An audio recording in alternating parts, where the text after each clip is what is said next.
12 ವರ್ಷ 100 ಟೂರ್ ಮಾಡಿದ ಮೋದಿ, ಲಾಭ ಯಾರಿಗೆ? ಎಪಿಸೋಡ್ 10. ಮಣಿಪುರ ಉರಿಯುತ್ತಿದ್ದಾಗ ಭಾರತದ G20 ಮಹಾವೈಭವ. ನಮಸ್ಕಾರ ಬಾಸ್, ಫಸ್ಟ್ ಕನ್ನಡಕ್ಕೆ ಸ್ವಾಗತ. ಇದು ಎಡಿಟರ್ ಸ್ಪೆಷಲ್. 2023 ವರ್ಷ ಭಾರತೀಯ ವಿದೇಶಾಂಗ ನೀತಿಯ ಇತಿಹಾಸದಲ್ಲೇ ಅತ್ಯಂತ ಅದ್ದೂರಿ ಪ್ರಚಾರದ ಮತ್ತು ವೈಭವೀಕರಣದ ವರ್ಷ. ಆ ವರ್ಷ ಇಡೀ ದೇಶದ ಬೀದಿಗಳಲ್ಲಿ, ಬಸ್ ಸ್ಟ್ಯಾಂಡ್ಗಳಲ್ಲಿ, ರೈಲ್ವೆ ನಿಲ್ದಾಣಗಳಲ್ಲಿ, ವಿಮಾನ ನಿಲ್ದಾಣಗಳಲ್ಲಿ ಮತ್ತು ಪತ್ರಿಕೆಗಳ ಮುಖಪುಟಗಳಲ್ಲಿ ಪ್ರಧಾನಿ ನರೇಂದ್ರ ಮೋದಿಯವರ ಮುಖ ಹಾಗೂ G20 ಶೃಂಗಸಭೆಯ ಲೋಗೋಗಳು ಮಾತ್ರವೇ ರಾರಾಜಿಸುತ್ತಿದ್ದವು. ರೊಟೇಷನ್ ಆಧಾರದ ಮೇಲೆ ಭಾರತಕ್ಕೆ ಒಲಿದು ಬಂದಿದ್ದ G20 ಶೃಂಗಸಭೆಯ ಅಧ್ಯಕ್ಷತೆಯನ್ನೇ ಇಡೀ ಪ್ರಪಂಚವನ್ನ ಗೆದ್ದ ಮಹಾವಿಜಯ ಅನ್ನುವಂತೆ ದೇಶದ ಮುಖ್ಯವಾಹಿನಿ ಮಾಧ್ಯಮಗಳು ಹಾಗಲ್ಲಿರುಳು ಪ್ರಚಾರ ಮಾಡ್ತಿದ್ದರು. ಪ್ರಧಾನಿ ಮೋದಿಯವರು ಈ ಜಾಗತಿಕ ಇಮೇಜ್ ಅನ್ನ ಚುನಾವಣೆಗಳಿಗಾಗಿ ದೇಶದ ಒಳಗೆ ಬಿಲ್ಡ್ ಮಾಡಲು 2023 ಒಂದೇ ವರ್ಷದಲ್ಲಿ ಬಿರುಗಾಳಿಯ ವೇಗದ ವಿದೇಶಿ ಪ್ರವಾಸಗಳನ್ನು ಕೈಗೊಂಡರು. ಮೇ 2023 ಕೊನೆಯಲ್ಲಿ ಜಪಾನ್ನ ಹಿರೋಶಿಮಾದಲ್ಲಿ G7 ಶೃಂಗಸಭೆ, ಅಲ್ಲಿಂದ ಪಪುವಾ ನ್ಯೂಗಿನಿಗೆ ಭೇಟಿ ನೀಡಿ ಅಲ್ಲಿನ ಪ್ರಧಾನಿಯಿಂದ ಪಾದಸ್ಪರ್ಶ ಮಾಡಿಸಿಕೊಂಡ ಸುದ್ದಿ ದೇಶದ ಟಿವಿಗಳಲ್ಲಿ ಹೆಡ್ಲೈನ್ಸ್ ಆಯಿತು. ಅಲ್ಲಿಂದ ಆಸ್ಟ್ರೇಲಿಯಾಗೆ ಭೇಟಿ ನೀಡಿ ಸಿಡ್ನಿಯ ಒಲಿಂಪಿಕ್ ಪಾರ್ಕ್ನಲ್ಲಿ 20,000 ಅನಿವಾಸಿ ಭಾರತೀಯರ ಬೃಹತ್ ಸಮಾವೇಶದಲ್ಲಿ ಆಸ್ಟ್ರೇಲಿಯಾ ಪ್ರಧಾನಿ ಆಂಥೋನಿ ಆಲ್ಬನೀಸ್ ಮೋದಿಯವರನ್ನ ದ ಬಾಸ್ ಅಂತ ಕರೆದಾಗ ನಮ್ಮ ದೇಶದ ಟಿವಿ ಚಾನೆಲ್ಗಳು ಅಕ್ಷರಶಃ ಹುಚ್ಚೆದ್ದು ಕುಣಿದವು. ಜೂನ್ 2023 ಅಮೆರಿಕಕ್ಕೆ ಅದ್ದೂರಿ ರಾಜ್ಯ ಭೇಟಿ ನೀಡಿ ಅಲ್ಲಿನ ಸಂಸತ್ತಿನ ಜಂಟಿ ಸದನವನ್ನುದ್ದೇಶಿಸಿ ಭಾಷಣ ಮಾಡಿದರು ಮೋದಿ. ವೈಟ್ ಹೌಸ್ನಲ್ಲಿ ಜೋ ಬೈಡನ್ ನೀಡಿದ ಬಿಗ್ ಸ್ಟೇಟ್ ಡಿನ್ನರ್ನಲ್ಲಿ ಭಾಗಿಯಾದರು. ಜುಲೈನಲ್ಲಿ ಫ್ರಾನ್ಸ್ಗೆ ಭೇಟಿ ನೀಡಿ ಅಲ್ಲಿನ ಅತ್ಯುನ್ನತ ನಾಗರಿಕ ಪ್ರಶಸ್ತಿ ಪಡೆದು ಬಾಸ್ಟಿಲ್ ಡೇ ಪರೇಡ್ನಲ್ಲಿ ಮುಖ್ಯ ಅತಿಥಿಯಾದರು. UAEಗೆ ಹೋಗಿ ಶೇಖ್ ಮೊಹಮ್ಮದ್ ಬಿನ್ ಜಾಯದ್ ಜೊತೆ ತಬ್ಬಿಕೊಂಡರು. ಆಗಸ್ಟ್ನಲ್ಲಿ ದಕ್ಷಿಣ ಆಫ್ರಿಕಾದಲ್ಲಿ ಬ್ರಿಕ್ಸ್ ಶೃಂಗಸಭೆ ಮತ್ತು ಗ್ರೀಸ್ಗೆ ಐತಿಹಾಸಿಕ ಭೇಟಿ ನೀಡಿದರು ನಮ್ಮ ಪ್ರಧಾನಿ ನರೇಂದ್ರ ಮೋದಿ. ಆದರೆ ಬಾಸ್, ಈ ಅದ್ದೂರಿ ಪ್ರವಾಸಗಳು, ಅಂತಾರಾಷ್ಟ್ರೀಯ ರೆಡ್ ಕಾರ್ಪೆಟ್ಗಳು, ಕ್ಯಾಮರಾಗಳ ಫ್ಲಾಶ್ಗಳು ಮತ್ತು G20 ವೈಭವದ ತೆರೆ ಮರೆಯಲ್ಲಿ 2023 ವರ್ಷದಲ್ಲಿ ಭಾರತದ ಇತಿಹಾಸದಲ್ಲೇ ಕಾಣದ 2 ಅತಿ ದೊಡ್ಡ ಆಘಾತಗಳು ದೇಶವನ್ನು ನಡುಗಿಸಿದ್ದವು. ಒಂದು, ಅಮೆರಿಕದಿಂದ ಬಂದ ಹಿಂಡನ್ಬರ್ಗ್ ವರದಿ ಅನ್ನೋ ಆರ್ಥಿಕ ಪರಮಾಣು ಬಾಂಬ್. ಇದು ದೇಶದ ಅತಿ ದೊಡ್ಡ ಕಾರ್ಪೊರೇಟ್ ಸಾಮ್ರಾಜ್ಯದ ವಂಚನೆಯನ್ನ ಜಗತ್ತಿನ ಮುಂದೆ ತೆರೆದಿಟ್ಟಿತ್ತು. 2, ದೇಶದ ಒಳಗೆ ಒಂದು ಇಡೀ ರಾಜ್ಯ ಜನಾಂಗೀಯ ಹಿಂಸಾಚಾರದಲ್ಲಿ 3 ತಿಂಗಳ ಕಾಲ ಸಂಪೂರ್ಣವಾಗಿ ಹೊತ್ತಿ ಉರಿದ್ರು. ಜಾಗತಿಕ ವೇದಿಕೆಯ ಮುಂದೆ ಪ್ರಧಾನಿ ಮೋದಿ ಮೌನ ವಹಿಸಿದ ಮಣಿಪುರದ ಕರಾಳ ದುರಂತ. ಇವತ್ತಿನ ಎಪಿಸೋಡ್ನಲ್ಲಿ ಯಾವುದೇ ಮುಲಾಜಿಲ್ಲದೆ ಈ ಅಂತಾರಾಷ್ಟ್ರೀಯ PR ಗಿಮಿಕ್ನ ಅಸಲಿ ಮುಖವಾಡವನ್ನು ಎಳೆಯಾಗಿ ಬಿಡಿಸುತ್ತೇನೆ. ಕಥೆಯ ಮೊದಲ ಆರ್ಥಿಕ ಬಿರುಗಾಳಿ ಶುರುವಾಗೋದು ಜನವರಿ 24, 2023ರಂದು. ಪ್ರಧಾನಿ ಮೋದಿ ವಿದೇಶಿ ಪ್ರವಾಸಗಳ ಬೆನ್ನಲ್ಲೇ ಜಾಗತಿಕವಾಗಿ ಬಂದರುಗಳು, ಕಲ್ಲಿದ್ದಲು ಗಣಿಗಳನ್ನು ಮತ್ತು ವಿದ್ಯುತ್ ಕಾಂಟ್ರಾಕ್ಟ್ಗಳನ್ನು ಗೆದ್ದು ಪ್ರಪಂಚದ 3ನೇ ಅತಿ ದೊಡ್ಡ ಶ್ರೀಮಂತನಾಗಿ ಮೆರೀತಿದ್ದ ಗೌತಮ್ ಅದಾನಿಯವರ ಸಾಮ್ರಾಜ್ಯಕ್ಕೆ ಅಮೆರಿಕದ ಒಂದು ಸಣ್ಣ ಶಾರ್ಟ್ ಸೆಲ್ಲರ್ ರಿಸರ್ಚ್ ಸಂಸ್ಥೆ ಹಿಂಡನ್ಬರ್ಗ್ ಅಕ್ಷರಶಃ ಮರಣ ಶಾಸನ ಬರೆಯಿತು. ಹಿಂಡನ್ಬರ್ಗ್ ಸಂಸ್ಥೆಯು ಬರೋಬ್ಬರಿ 2 ವರ್ಷಗಳ ಕಾಲ ರಹಸ್ಯ ತನಿಖೆ ನಡೆಸಿ Adani group how the world's 3rd richest man is pulling the largest con in corporate history ಅನ್ನೋ ಸ್ಫೋಟಕ ವರದಿಯನ್ನು ಜಗತ್ತಿನಾದ್ಯಂತ ಬಿಡುಗಡೆ ಮಾಡಿತು. ಈ ವರದಿಯಲ್ಲಿ ಅದಾನಿ ಗ್ರೂಪ್ ದಶಕಗಳಿಂದ ಷೇರು ಮಾರುಕಟ್ಟೆಯಲ್ಲಿ ಭಾರಿ ದೊಡ್ಡ ಲೆಕ್ಕಪತ್ರ ವಂಚನೆ ಮಾಡಿದೆ. ಮಾರಿಷಸ್, UAE ಮತ್ತು ಕೆರಿಬಿಯನ್ ದ್ವೀಪಗಳಂತಹ ಟ್ಯಾಕ್ಸ್ ಹೆವನ್ ದೇಶಗಳಲ್ಲಿ ಗೌತಮ್ ಅದಾನಿಯವರ ಅಣ್ಣ ವಿನೋದ್ ಅದಾನಿ ನೇತೃತ್ವದಲ್ಲಿ ನಕಲಿ ಶೆಲ್ ಕಂಪನಿಗಳನ್ನು ಸೃಷ್ಟಿಸಿ ಭಾರತದ ಒಳಗೆ ಹವಾಲಾ ಹಣವನ್ನು ತಂದು ಅದರ ಮೂಲಕವೇ ತಮ್ಮದೇ ಕಂಪನಿಯ ಷೇರುಗಳ ಬೆಲೆಯನ್ನು ಕೃತಕವಾಗಿ 100 ಪಟ್ಟು ಏರಿಸಿಕೊಂಡಿದೆ ಅನ್ನೋ ಇಂಚಿಂಚು ಆಧಾರಗಳನ್ನು ಜಗತ್ತಿನ ಮುಂದೆ ತೆರೆದಿಟ್ಟಿತ್ತು. ಈ ವರದಿ ಜಾಗತಿಕ ಹಣಕಾಸು ಮಾರುಕಟ್ಟೆಯಲ್ಲಿ ಎಷ್ಟು ದೊಡ್ಡ ನಡುಕ ಸೃಷ್ಟಿಸಿತು ಅಂದರೆ ಬಾಸ್, ಕೇವಲ ಒಂದೇ ವಾರದಲ್ಲಿ ಅದಾನಿ ಗ್ರೂಪ್ನ ಷೇರುಗಳ ಮೌಲ್ಯ ಬರೋಬ್ಬರಿ $110 ಬಿಲಿಯನ್ ಅಂದರೆ ಸುಮಾರು 9 ಲಕ್ಷ ಕೋಟಿ ರೂಪಾಯಿಗೂ ಹೆಚ್ಚು ಕುಸಿದು ಧರಾಶಾಹಿಯಾಯಿತು. ಗೌತಮ್ ಅದಾನಿ ಜಗತ್ತಿನ ಶ್ರೀಮಂತರ ಪಟ್ಟಿಯಲ್ಲಿ 3ನೇ ಸ್ಥಾನದಿಂದ ನೇರವಾಗಿ 20ನೇ ಸ್ಥಾನಕ್ಕಿಂತ ಕೆಳಗೆ ಬಿದ್ದರು.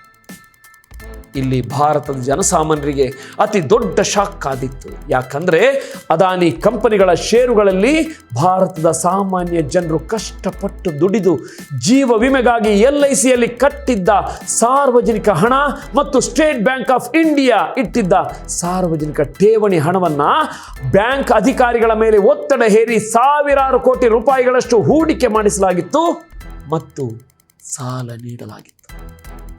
ಅದಾನಿ ಷೇರುಗಳು ಮುಳುಗುತ್ತಿದ್ದಂತೆ LIC ಮತ್ತು SBIನ ಮಾರುಕಟ್ಟೆ ಮೌಲ್ಯಕ್ಕೆ ಭಾರಿ ಆರ್ಥಿಕ ನಷ್ಟವಾಯಿತು ಸ್ನೇಹಿತರೆ.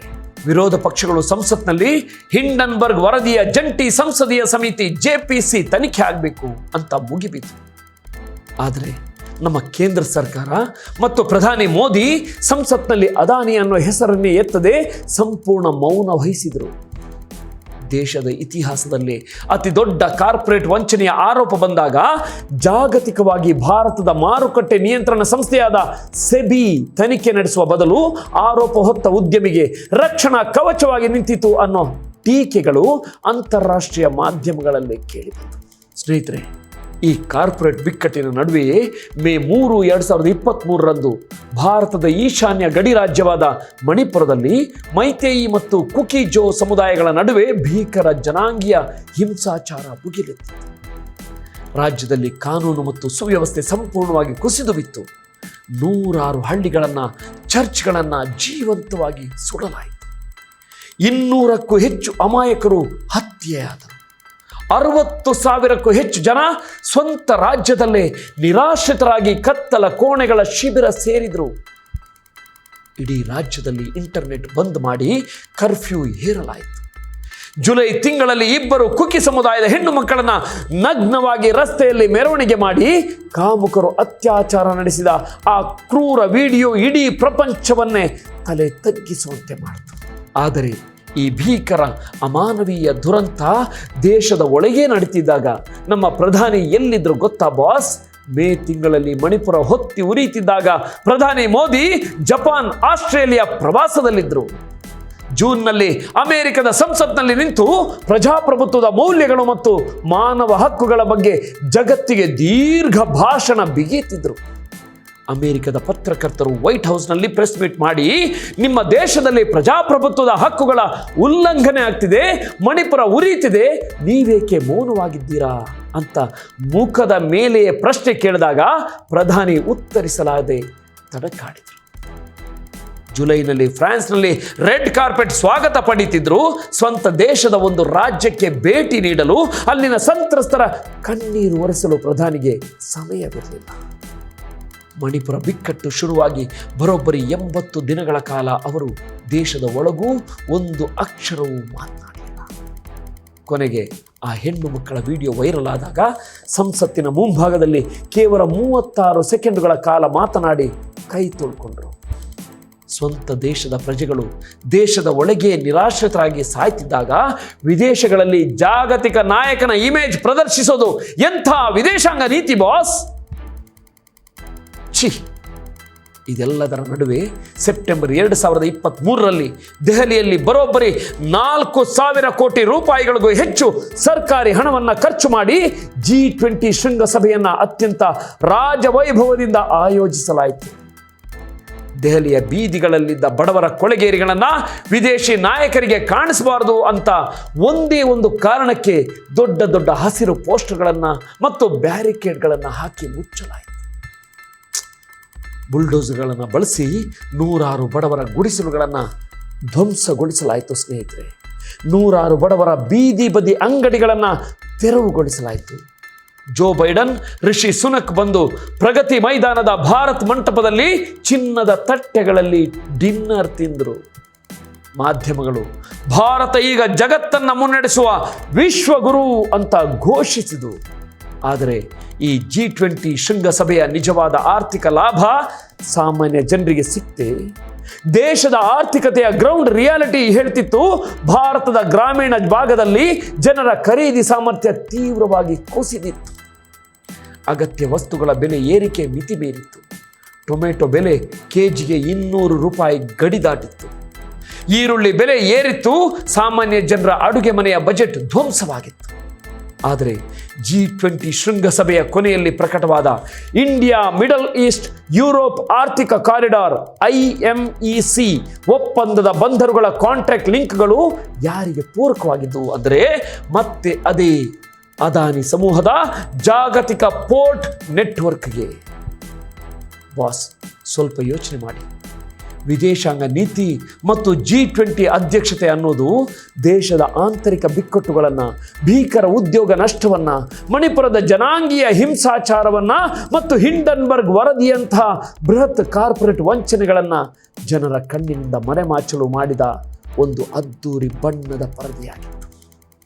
ಸ್ಟೇಡಿಯಂಗಳಲ್ಲಿ ಲಕ್ಷ ಜನರನ್ನು ಸೇರಿಸಿ ದಿ ಬಾಸ್ ಅಂತ ಚಪ್ಪಾಳೆ ತಟ್ಟಿಸಿಕೊಂಡ ತಕ್ಷಣ ದೇಶದ ಒಳಗಿನ ಬಡತನ, ನಿರುದ್ಯೋಗ ಮತ್ತು ಕೋಮು ಹಿಂಸಾಚಾರದ ಕಲೆಗಳು ಮುಚ್ಚಿ ಹೋಗೋದಿಲ್ಲ ಬಾಸ್, ಮುಚ್ಚಿ ಹೋಗೋದಿಲ್ಲ.